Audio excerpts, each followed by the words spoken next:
بسم اللہ الرحمن الرحیم۔ وحی کا آغاز، غار حرا کا پہلا واقعہ۔ پہلی وحی۔ آئیے سنتے ہیں صحیح بخاری کی حدیث نمبر 3 پارٹ 2۔ توشہ ختم ہونے پر ہی اہلیہ محترمہ حضرت خدیجہ رضی اللہ تعالی عنہا کے پاس تشریف لاتے اور کچھ توشہ ہمراہ لے کر پھر وہاں جا کر خلوت گزین ہو جاتے۔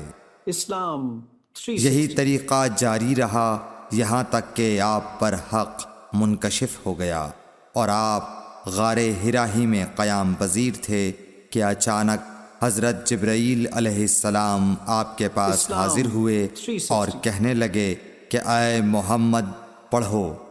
آپ فرماتے ہیں کہ میں نے کہا کہ میں پڑھنا نہیں جانتا۔